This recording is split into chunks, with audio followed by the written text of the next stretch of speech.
Hey everyone, welcome back to another episode of Let's Chat Reality. I'm Molly, I'm Michael.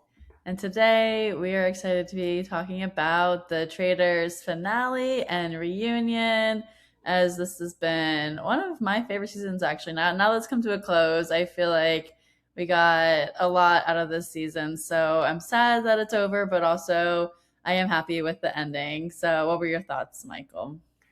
Yeah, I think it stuck the landing. And that's important for me, at least, when I think back to whether I enjoy a season of reality TV. Is like, I don't, it doesn't matter to me so much how it starts. Like, I do think that this season had a bit of a slower start, and not even slower, but just like disappointing, I guess, in terms of who was being murdered and banished. It was a lot of people that I was so excited about to see throughout the season that had, I think, so much potential that ended up being some of the first ones that were out. So that kind of was a bummer start to the season. But it definitely picked up steam, I think, as the weeks went on, and it really stuck the landing. I thought we got a really, really amazing moment at the end there that definitely knocked the season up a lot in my book. So I don't know that I would say it's my favorite season. I would really have to think about how I rank them, but I think it definitely is higher than if pretty much any other ending had happened from what our options were of the final five coming into this finale. Yeah, no, that makes sense. I see that as well. I feel like overall, the season, as you were saying in the beginning, didn't pick up for a little bit just because of our favorites getting getting murdered and banished there. But I think as it got towards the end and the things that were happening overall, I think it was just more exciting there. Hmm. But first, before we get into more of the finale episode, we didn't cover last week's episode where Kristen was murdered and Natalie got banished. So, what were your thoughts on that? Obviously, we both predicted that it would have been Kristen there, which was right in that prediction. And then Natalie, they felt like they just were trying to get her gone for a while. So I think it just made sense for her to get banished there. Obviously, we knew she was a faithful, but she had suspicions on her. So overall, I think that episode was pretty predictable in that.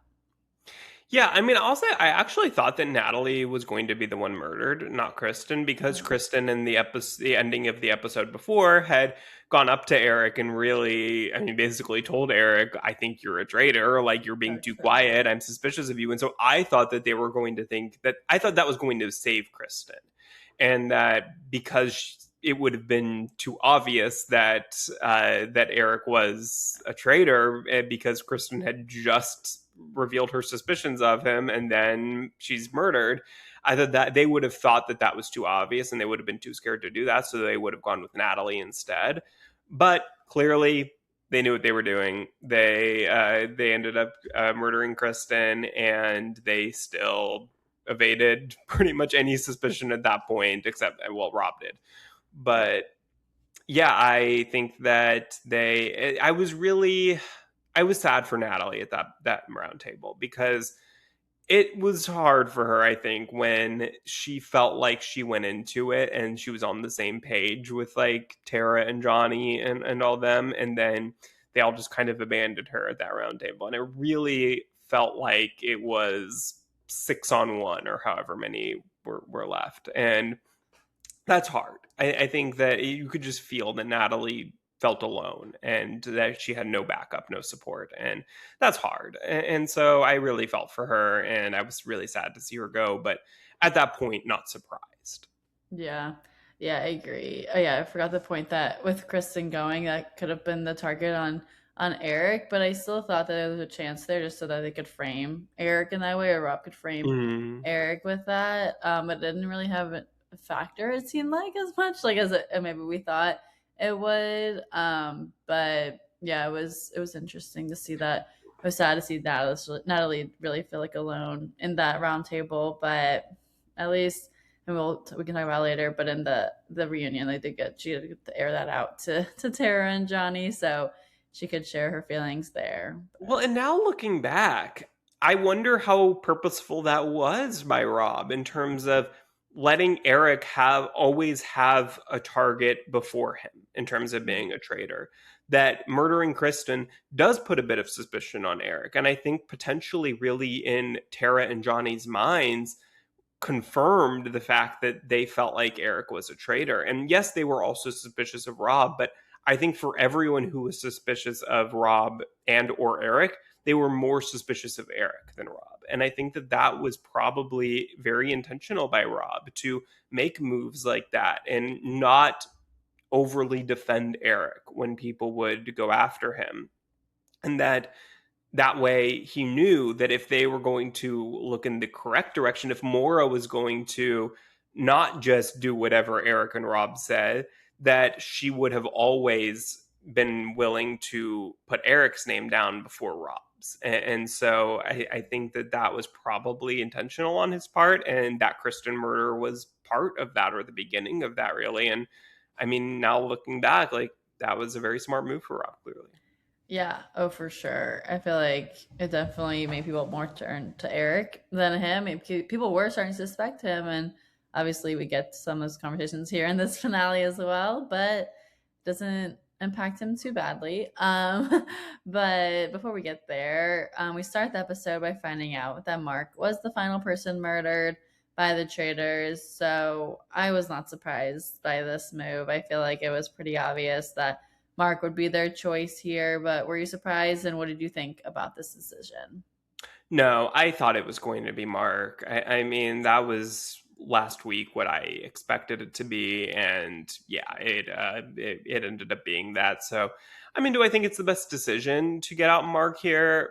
Yeah, definitely, honestly, because Tara and Johnny had enough suspicion on them that they knew that Mora was very suspicious of Tara and Johnny, and so they were going to very easily, Rob and Eric, be able to get Mora in there and put suspicion on the two of them.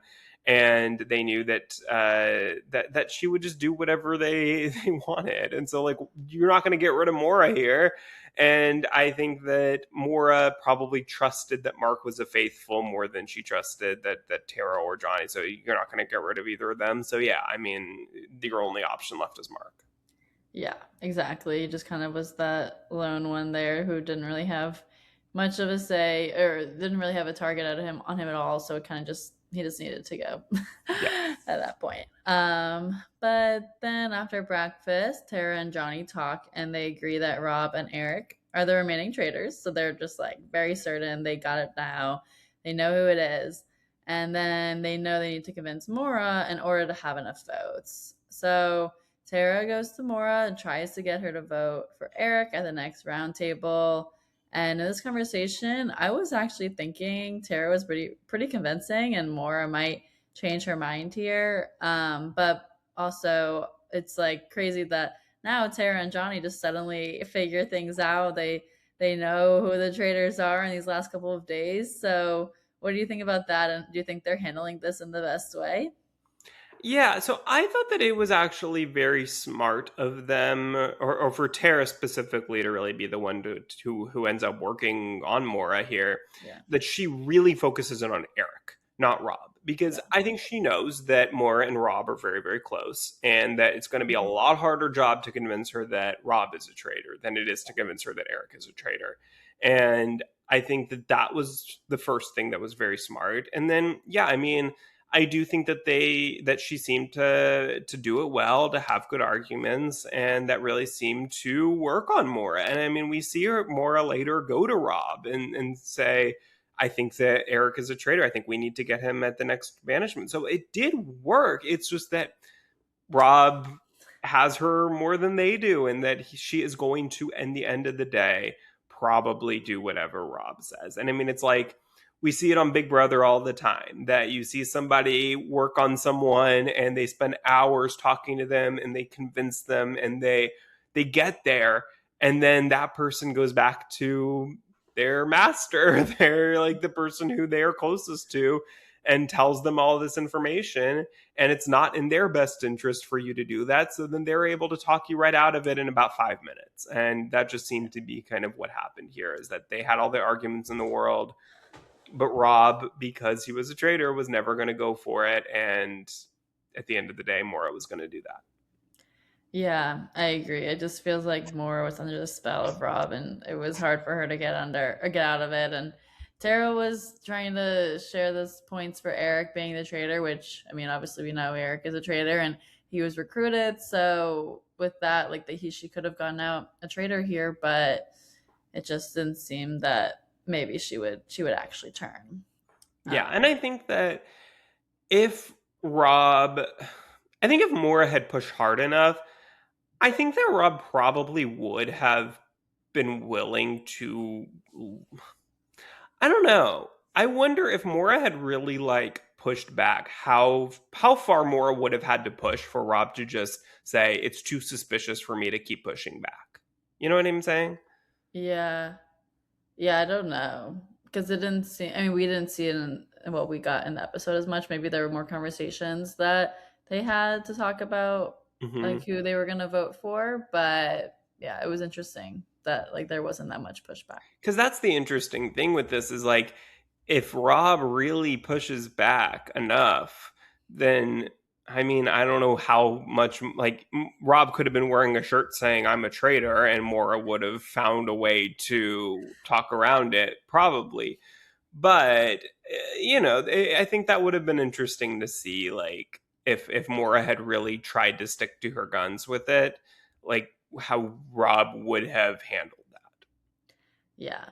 Yeah, I don't know. That's a good point. Well, we'll never know.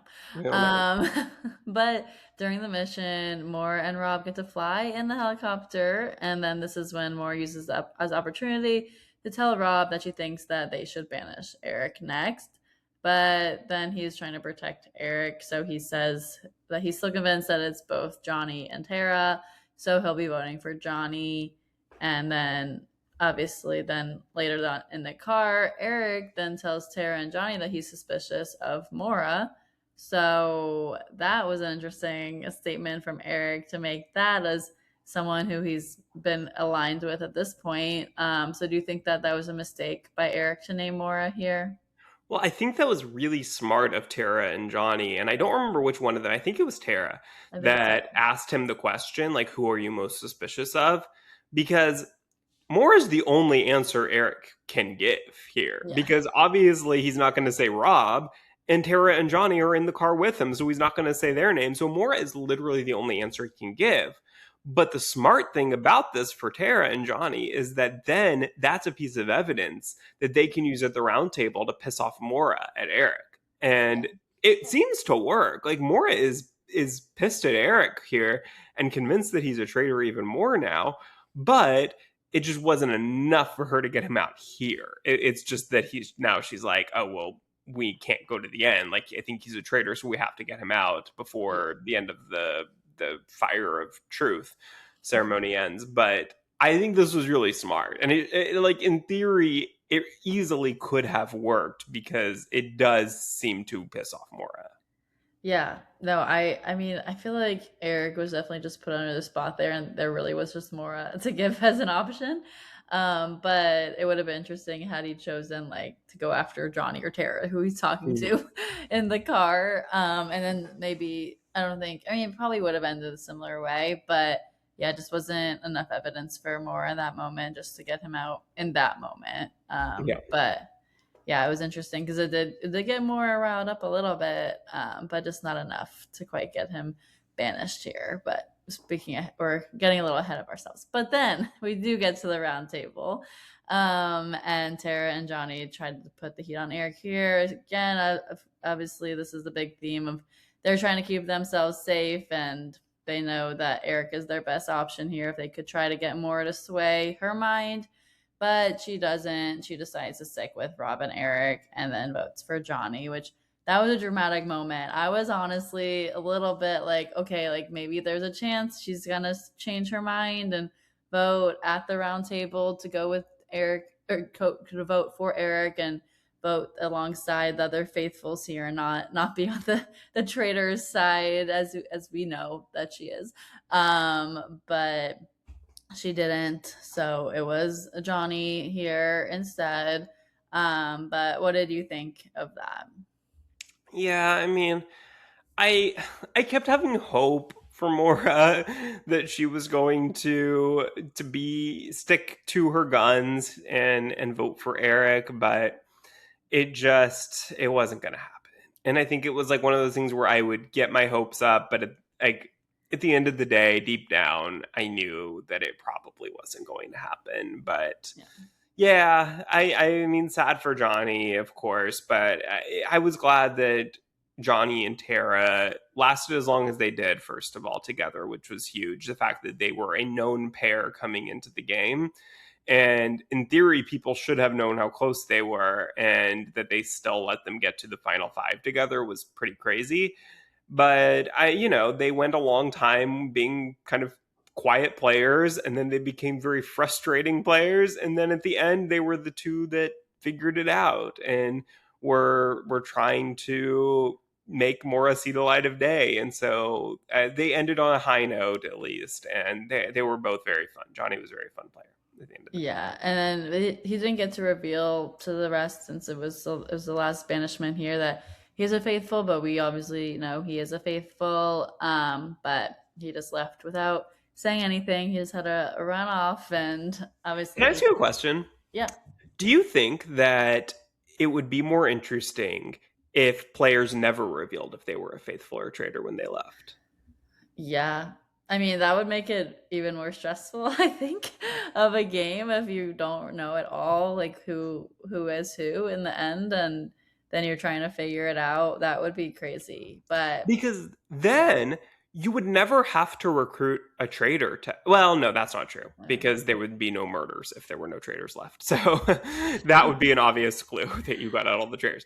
But I think then you would never know how many there were left, because you couldn't calculate it, because you wouldn't know how successful you've been the whole season. You would never know, like, is there a need for there to be a recruitment? Is there a need for, like, have we had traders added in throughout the season, or have we ever gotten a trader out? Or like, I think that it could be very interesting, and I think that it would lessen the amount of metagaming that gets played, because you wouldn't know, oh, we've gotten two male traders out, so there must be a female trader left, or we've gotten two gamers out that were traders, and there must be a housewife. Like, I think that you kind of would lessen that, because you would never know, and I think that could be very interesting. yeah, that would be interesting. I don't know they would take that as an as an action item there, but I think I don't think so, because I think yeah, they love the moments of revealing it, yeah, and you would miss out on that. So that would be the one thing that you do miss out on, are the reveals and the cheers and celebrations, or the, frustration when you haven't gotten a trader out in weeks. Like, so I think it would be very different feel to it. yeah, oh for sure. Like I love the reactions people give when it's like they're Yeah. announced as And a at the end of the faithful. day, we always say traders, like, if a show like Survivor is a game that happens to be televised, Traders is a show that happens to be a game also. It's a show first and foremost, and so I think getting rid of those moments maybe would not be something they would be willing to give up. Yeah, yeah, but I do like how they do it at the end though, because it makes sense with them Oh being yeah. so close to the end that they have to just keep that part hidden. And that's something that I don't think they did the first season, and I'm glad Yeah, that they changed that. yeah, yeah, for sure. But then the final four players enter the fire of truth, and they are inside this time, which was different. Usually they've been outside. Yeah. Uh, Maybe the I, weather was they bad. I They don't know. did that on UK this season also. I think they also did it for Celebrity UK, if I'm not mistaken. Like, those three seasons were filmed like back to back to back. So I know they did it on like the regular last season of UK. I don't know how I feel about it. Like, I get that. I think I get the reason why they're doing it, because then it's like, okay, the round table is where all these like Mhm. ceremonies are, and that way it keeps it at the round table at the same setting that like every a moment like this happens. They don't have to worry about the weather probably so much, and but I think there was something visually that I liked about it being outside more. Me too. Like I kind of was disappointed when I saw that it Hmm. was inside, but I don't know. I guess it makes sense for their filming purposes of just keeping it more contained in a space. In that way, like, then they have the moment of Rob, well, spoiler alert, Rob, like, going outside and they did the fireworks and they Yeah. take him to the balcony and he looks over everything. So I think, like, there was something that I guess they maybe wanted to be able to do that. I don't know. I think overall, though, I miss it being outside. Yeah, I agree. But then in the first round, they do all decide to banish again. So, despite her best efforts to convince Mora, they and to stick with her and vote Eric. Tara is banished by a 3-1 vote, and so I felt like this was a pretty obvious outcome here of the first banisher here, or first person getting banished here was going to be Tara, of course, with the three alliance of them that they were going to go for Tara. So I think that there wasn't really much for Tara to do to try to convince Mora at this point. But it's still sad for Tara to see her go out here. Yeah, I don't think there's anything more Tara could have done. Yeah. I mean, I think she kind of probably knew at the in the back of her mind that like Mora is going to have to find out the hard way, Yeah. and nothing you're going to say to her at this point is going to convince her, and she just trusts Rob 1,000% with everything in her. Nothing ever really truly made her suspicious. Yeah. Yeah, exactly. But then this is the more surprising part was that in the second round, I mean, surprising for Eric, so that, Well, it could be surprising, you well, know. Yeah. that's true, both sides. But then they do, well, Rob and Moore both vote to banish again, but Eric voted to end the game. So Eric was very surprised by Rob's decision here, since obviously he knows that Rob and Eric are traitors. He wants to end the game with him, but Rob does not want to end the game with Eric. So they decide to banish out Eric here, now leaving final two of Rob and Mora. So were you surprised by Rob's decision here to banish Eric? I really like wasn't 100% sure what Rob was going to do with this. I thought there was definitely a chance that he would be willing to go to the end with Eric because I felt like when he first chose Eric that he was choosing somebody. He could have easily chosen someone like Johnny or someone like Steven at the time who had suspicion on them already. And he didn't do that. He went with Eric. And that was interesting to me because I was like, okay, maybe he's trying to choose somebody who does not have suspicion on them and would be more likely that he could get to the end with. But then he didn't really stick up for him much when Mora or others were suspicious of him. And that made me feel like, okay, once Mora had enough suspicion on Eric, that she wasn't necessarily going to be easily willing to get to the final three and then end the game and think that all three of them were going to be faithfuls. I knew that he was going to pick Mora over Yeah. Eric and want to win the game solo with Mora rather than going with Eric, someone who he just met a couple weeks ago, and betray Mora that way. I think that Mora would have been a lot more pissed if he had done that than what he ended up doing. So then I wasn't shocked when we got here that he didn't want to end the game because I think he knew that that was going to be a tough sell for Mora. I agree. And it also, I wanted Rob to banish Eric here just because I felt like Rob had done all the dirty work Yeah. and Eric kind of just like hung along just because he got recruited as being a traitor at the end of the game and wasn't really making any of those moves. It was mostly Rob leading that. So I think for that, it just made sense for him to not win. And it has to be Rob as a solo win. Yeah, I mean, it was very similar to Suri and Ari from season Mhm. one, where Ari was recruited as a traitor very late in that season, and Suri ended up at the end deciding that she wanted to win by herself and that she didn't think Ari deserved to split that prize with her, where she did all the hard work all season long, and Ari just tagged along right at the very end and had to do maybe a murder or two, and then gets to share an equal amount of prize with Suri. Like, no, he doesn't deserve that. So I think this was very similar to that, where it's like I don't think Rob felt like Eric did equal work. And so why reward him equally when Rob was the one who had to do all that hard work all season long? Yeah, definitely. So I was not surprised by this one, but then this next part of the reaction was really what we've been waiting for Oh, here. yeah. It was sad, but also crazy TV moment. But at the end here, Rob and Mora finally then reveal to one another their role in the game. So Mora tells Rob that she's a faithful, then Rob reveals that he's been a traitor this whole game, and Mora is left speechless and just stunned. Can't even react. She's just shocked in this moment, and it was a crazy moment to watch. Obviously, we knew what Rob was about to say, but I felt for Mora in this moment. Obviously, she didn't have that much of a grudge, though, which I was happy to see. That she was just like, okay, good gameplay, like you deserve that. So Rob did win the $220,800 of this prize pot, which this time, since it's just him, this is a pretty decent amount of money to win. At least Yeah. he's not splitting it amongst other people. So he gets all that money. But did you feel for Mora here? What did you think of her reaction?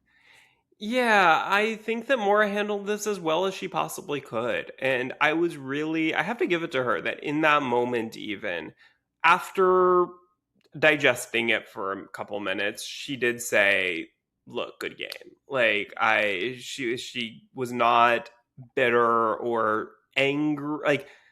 Yes, of course, she was hurt and shocked, but she very quickly was able to say, "Look, I would have done the same thing that you did."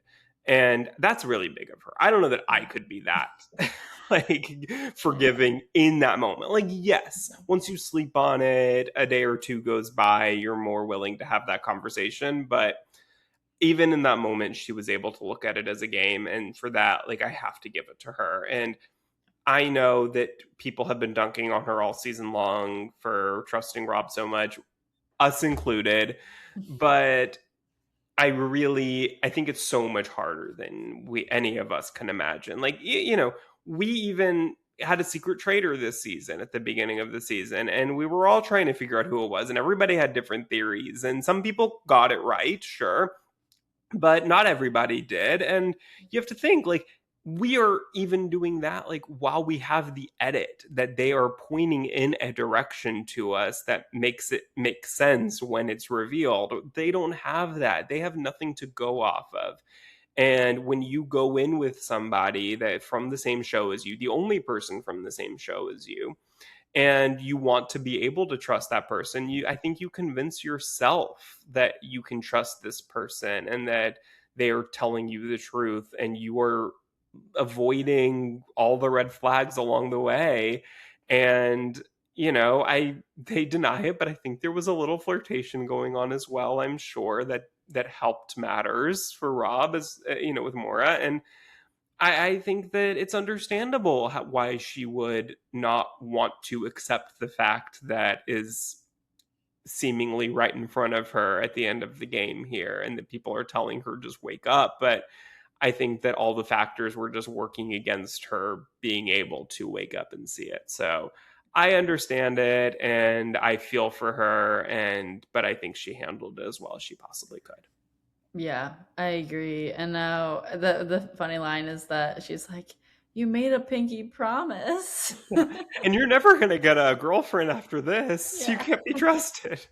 Now he has a girlfriend though, who I is know, I not know. anyone we know, so that's great for him. He wanted someone off the grid, so but yeah, I know it was a shocking moment for Mora for sure, but she did handle it very well. And I am very happy with the Rob win of the season. Obviously, we had kind of suspected this would happen just because of how he had played throughout the game, and as the traders, as he got other traders out, and overall he backstabbed where he needed to, and got people out when he needed to, and then was able to build those strong relationships with people. So I feel like overall he had such a strong game as a trader that he definitely deserved this win. Yeah, I mean, I think any other win would have been really disappointing from the edit that we got. And that was telling me I can't imagine that anyone else does. But last season, it kind of happened that way where there wasn't a traitor who was as strong as Rob throughout the game that was Mhm.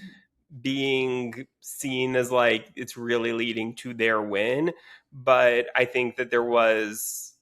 I thought going into last year's finale that there was a chance that that Brittany didn't vote for Danielle and tie that vote, and then there's a possibility that it ends up being a Danielle and Brittany win at the end, or just one of them. I don't know, but I I think that that season finale was kind of disappointing, and so it certainly was possible that we didn't get the most satisfying outcome here either. But I'm really glad that we did.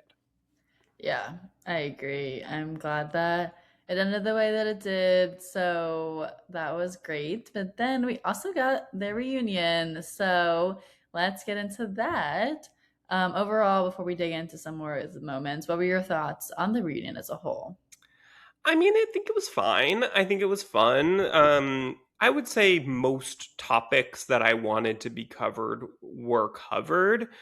I don't know that we got a lot of new information is the problem. And that I think maybe was why I saw some reactions online to people saying it was boring or disappointing or whatever. But I think, we hear that from every episode of every show. But I think that overall, it was better than I think I maybe even expected it to be. Like, I think there was a lot of expectation that everything with Colton and Lisa and all that was going to be cut out. And I think we saw more of that conversation than I was expecting us to see. So I was happy about that at the very least. And I feel like Yeah, we got to I hear from everybody for the most part. So yeah.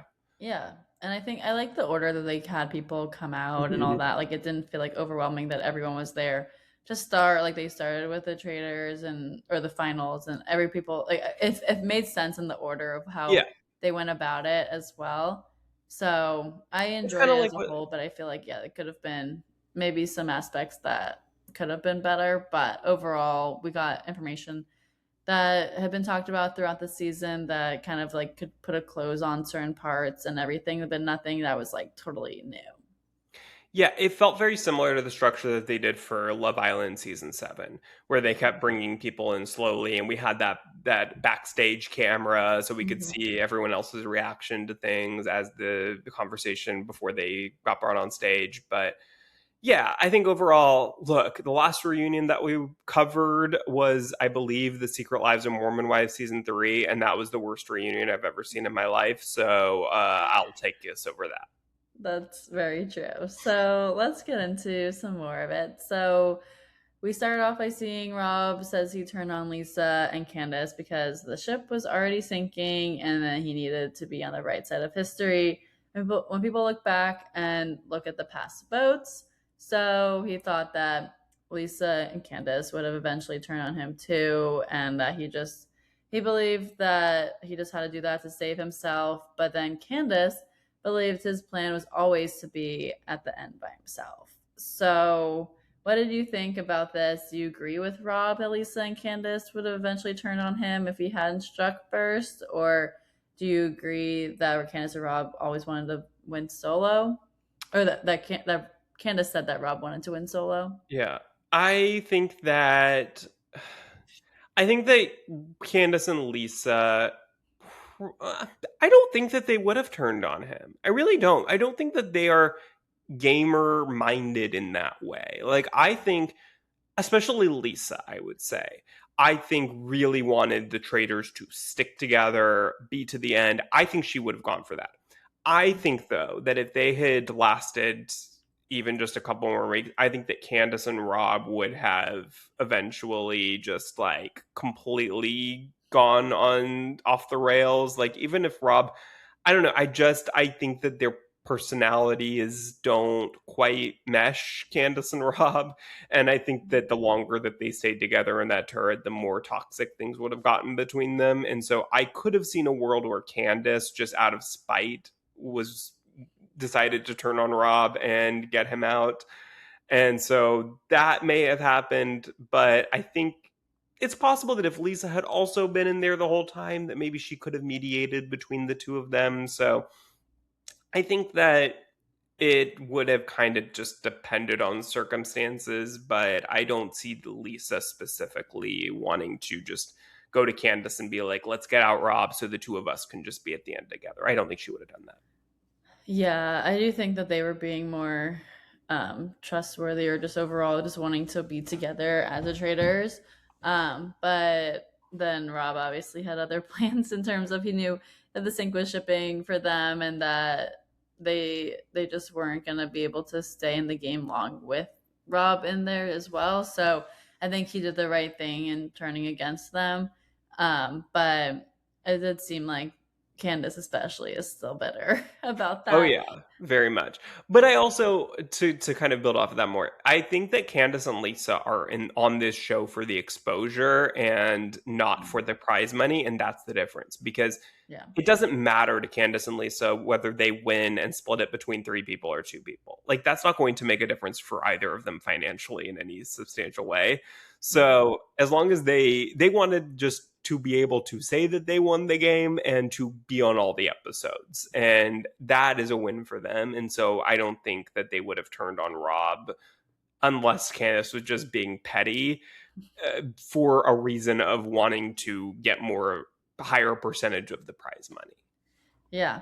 I mean, they did, and he did say that they got to the farthest that any other trader grouping has gone, like as a three In the pair of them. US. What? In the Oh US. yeah, in the US Yeah. versions of that. So that was, I mean, they accomplished that, I guess, that they were Mhm. on it together longer than other I seasons. mean, look, like, yeah, the first what, like 4 or 5 episodes, like we were like, wow, these trader, like they're sticking together. This is so Yeah. different from last season where it was Carolyn and Danielle going after each other, and then it all went downhill Oh yeah. a little And later than other seasons. yeah, for sure. I mean, it went back to back, Lisa then Candace, so Yeah. that was fast. But I think that I don't agree with the fact that Candace thought that Rob always wanted that solo win. Like, I think it just was the way that it happened throughout, like what was happening in the castle, and then Rob realizing and having to pivot his strategy in that way, that he knew like he couldn't win it with Candace, so he just had to get her out. I agree. I don't think that Rob went into the beginning of the season wanting a solo win. I think that, I mean, he saw a sinking ship and he did not want to go down with Lisa and Candace and defend. I think that there were times where Rob didn't need to lead the charge against Lisa as much as he did, but clearly it worked in making people not suspicious of him. So maybe if he hadn't gone so hard against Lisa, maybe people would have looked at him more than they did. Who knows? So, I mean, whatever he did worked. So I don't think, I can't criticize any of that now because it, look where it got him. Exactly. So it all worked out for him. But then we get to Mora, and she shares that she's embarrassed by how much she trusted Rob. And then, even though that they had only met once before going into the castle, that she stuck by him since they were both from Love Island. So they had that bond, that they came from the same show, even though it was just after Sun that they had talked. And then Oh, Andy, is that the one time yeah, that was After Sun? Oh wow, I didn't even. I forgot that he was on After Sun. yeah, that was literally the only time. So it was like very, like, in the beginning when the season started, like it seemed like they were like Rob like recognized her but kind of forgot in the same way that he was like, oh yeah, like Wait, so it was After Sun right after, like on his season? yeah, Oh wow, that's the only time they had met. Wow, you know. that's So it was crazy. very Okay, brief.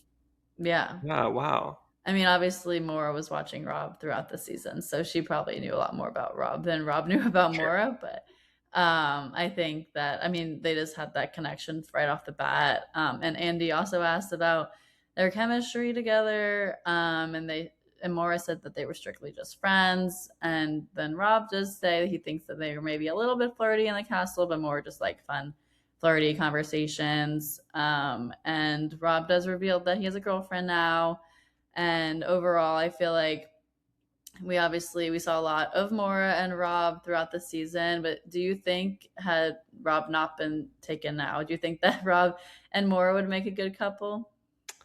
Yeah, Yeah. I do. I mean, I don't know that they're like endgame, but I think that they would be a really hot couple. Yeah. I know. Especially when they were in the helicopter together. That was He had like her arm around all the her. Oh memes my of it god. being a bachelor one on one. It really felt like that. It really did Yeah. feel like that. So, yeah, I mean, look, I think they were flirty in there, but yeah, I don't think it's going to go anywhere at this point. Yeah. But I do think that they were a little more flirty than Mora would like to admit, probably, and Yeah. that I was mean, all part the of times why that she Rob was. Yeah, picked her up and all that too. Like they were very close in the yeah, castle. it was Love Highlands. Yeah. Exactly. But I think obviously now, I mean, Rob did say he's gonna get Mora a Birkin, so at least she's getting a prize out of Do you think the. he's going to follow through on that? I think so. I do too. I think he wouldn't have said it on the show publicly Yeah. if No, he I wasn't ready. agree. So I'm excited to see whatever bag Mora gets from this. Better not be in the low side, $10,000. True. Exactly. So it's actually a good prize, a good present to get because It's a good investment. it's a good, yeah, and she had to go through all that emotional stuff with him. So Hmm. at the end there, so she deserves a good prize Hmm. on her side. Hmm. But My then birthday's in October, just FYI. No reason. we'll see if Rob can spare some of his money for you too. Yeah. Uh, but then we get to Candace revealing that Colton said to her that Rob told him that who the traitors were, which I feel like that was kind of like a what, I didn't know this would come up, or I mean I felt like it had to come up here just because like this was part of the conversation that she had talked about, but Colton and Rob both denied this. So it didn't really go too far in this reunion here. But do you think that Colton really said that to Candace? And if so, do you believe it? I don't think that. I mean, I think Colton probably said something that like alluded to that maybe to Candace. And Candace, I think Candace just wanted to be able to like, she thought she had a gotcha moment. Like she wanted to come in and have this moment of catching Rob off guard and trying to downplay his win. And yeah, I mean, in the beginning of the episode, she was like, well, I think it was a combination of luck and strategy. Like, Yeah. I think that she's better. And, I think it's okay because it's her first competition show that she's ever done. So I think it's hard sometimes when you're coming from a show where everything's personal, where everything is like, it's about your life and like, people make personal attacks all the time, especially Candace.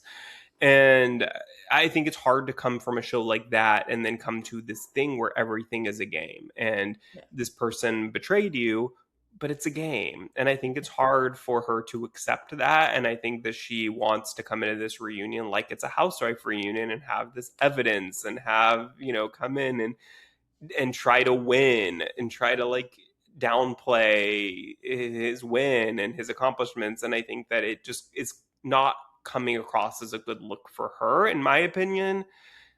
But I still love Candace, and I'm glad. I mean, I'm glad she kept the reunion entertaining. So Yeah. I know. And it didn't seem like it could have just been that she misunderstood what Colton was saying in that moment, too. Like, I don't know.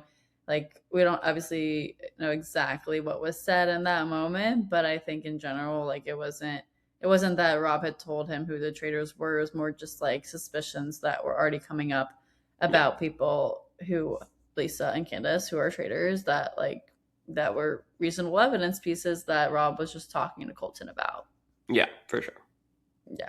But then Lisa and Colton then discuss the holding her hostage comment. And he explains that what he meant was, and it was more just about the game of it, and brings up that Lisa also said in the turret that she'd slit his throat. But then Andy asks Colton about the public's negative reception to him, and he says he's grown and changed over the last 7 years since The Bachelor. But overall, what were your thoughts here on how Colton handled this answer, and should he take more accountability?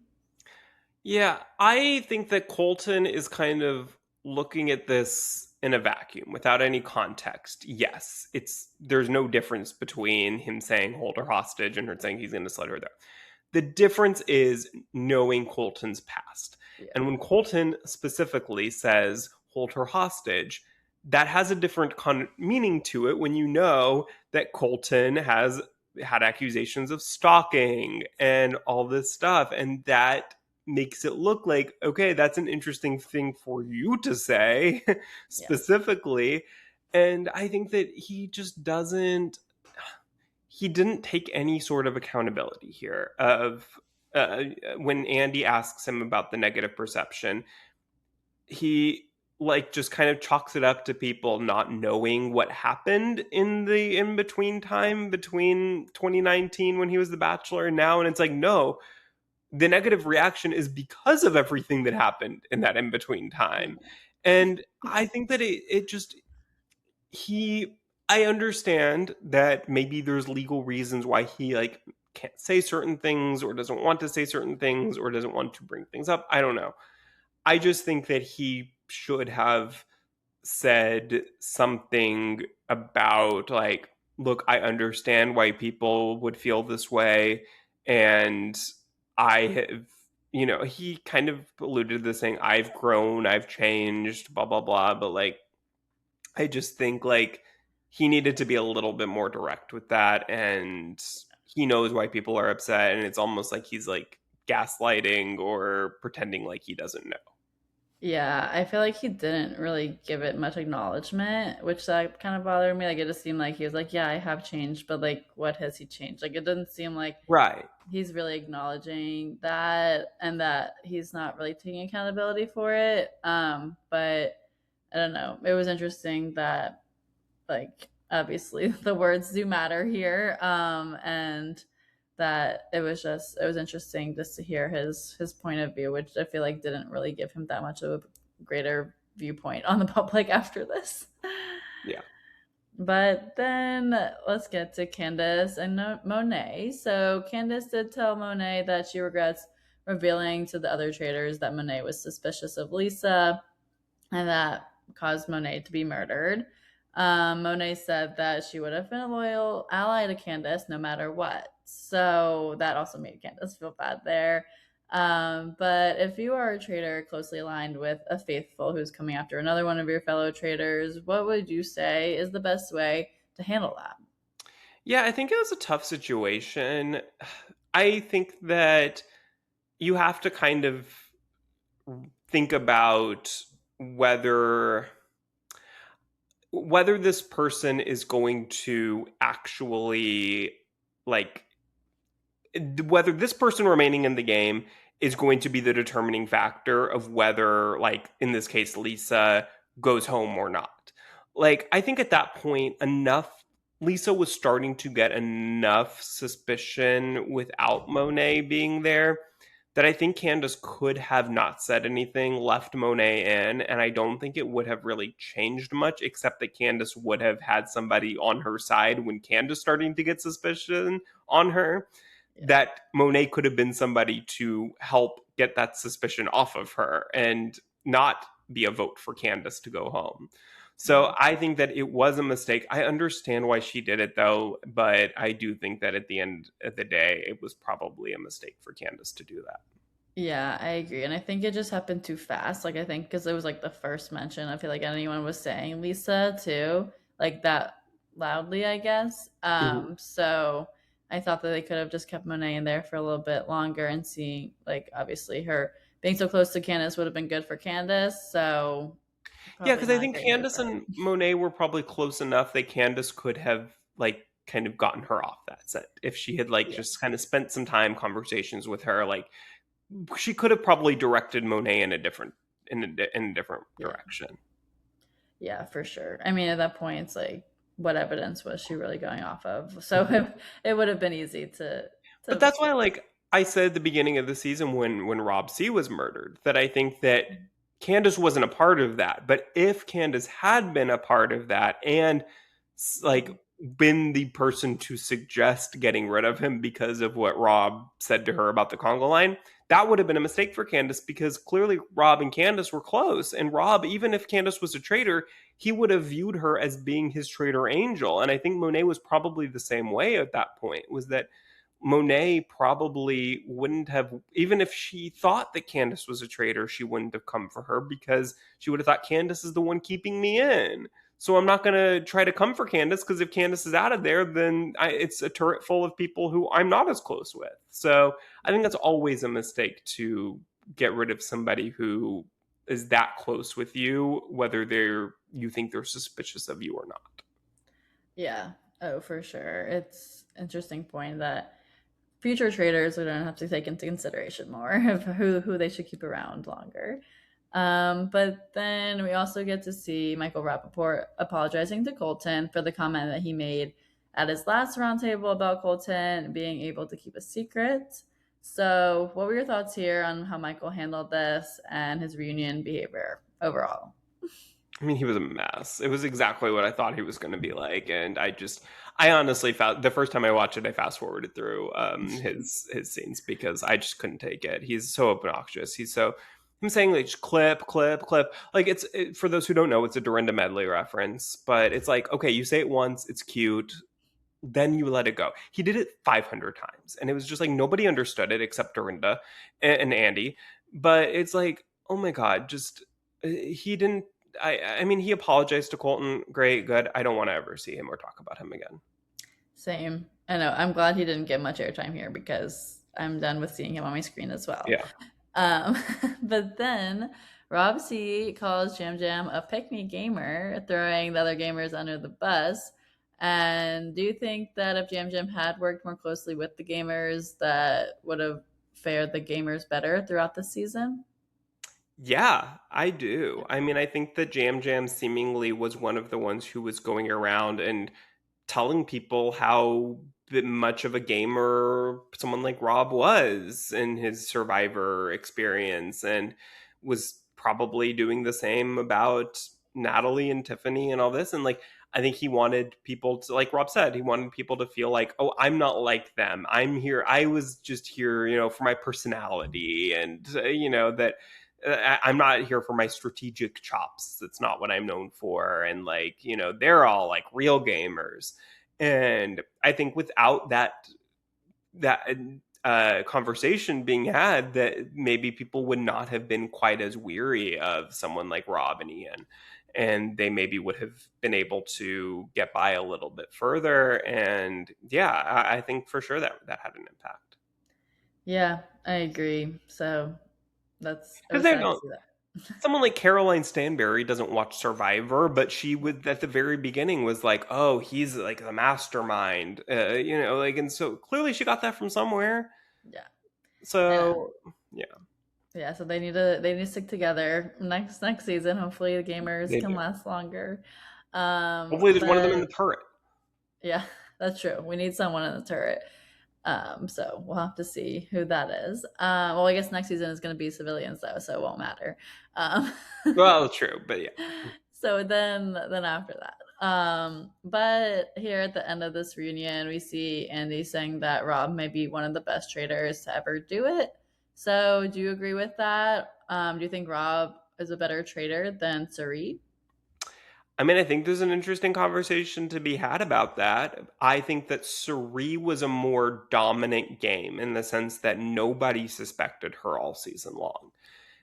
I don't know. I think what I at the end of the day think about it is that Suri could not have played the game she did in season 1 in season 4 Mm-hmm. because at this point people are a little more savvy on the game and they're going to consider all of their options more than they did in season 1. Also, of course, that season was only half reality stars, half regular people. So that's a big difference as well. But I also don't know that Rob could have maybe won the game in season 1 where it was that collection of people. I think it's so situational. And It's hard to say. I think that I would probably, in my mind, still have Suri as number one just because of how incredibly dominant the game was, and there was no playbook for her to go by as a traitor. So I think that's more impressive as well. But I think that Rob deserves all of his flowers, and it's not just because there's not as big expectations of him as someone from Love Island. I think he showed that he is an incredible gamer as well, and I would love to see him on in another environment, on another season, on another show. I would be very very interested to see him play another game. And I would love to see Suri be there as well and to see them battle it out and see who comes out on top. Yeah, no, that would be so interesting to see that. I feel like what you're saying about with Cerise, she didn't have that playbook of knowing like how to be a trader, how it would work, and also the factor that it was also half civilians and half reality TV. I think maybe was an interesting part of that too. So I don't know, that helped her in certain ways, maybe hurt her in other ways. But for Rob, like he really had to for a while, like didn't really have any suspicions on him, not until the very end, but then still was able to convince his closest allies there who could have suspected and could have turned on him and then didn't, that he still ended up winning the game. So I think that was really big on his part, that he also could just overcome that suspicion, which Sri never really had to do any of that. So I think with Rob winning here, obviously he does go in the books here of being one of the best, but I don't know who comes out on top quite yet. Yeah, I think I don't know that it's so like it's a little bit of apples and oranges. Yeah. Like it's hard to compare the two. There's such different factors in play, but I think absolutely there is a conversation to be had at the very least. Yeah, for sure. Well, that wraps us up on this season four you of US Traders. So any closing thoughts before we end this chapter? No, I mean I enjoyed the season overall a lot. It was very fun. It was, I mean, the beginning very fun to watch Rob in particular play. Unfortunately, that was short-lived, but I think that there was certainly enough after that to continue to keep us entertained. And I think that like I said at the beginning, it stuck the landing, and that was a very good thing to keep the season high in my books. And so I think I will remember this season fondly. Yes, I agree. Well, make sure you guys are subscribed for wherever you listen to your podcast at Let's Chat Reality, and also on social media everywhere, Let's Chat Reality. And we'll be back chatting much more Survivor. Hopefully, you didn't miss yesterday's episode, so go back if you'd missed it. Yesterday, we talked about the premiere of Survivor, so we'll be talking all about Survivor 50 as well as other shows happening. So make sure you're subscribed to stay in the know of all the stuff that's going on in the reality world. So thank you so much for listening, and we'll chat with y'all again soon. Bye everyone.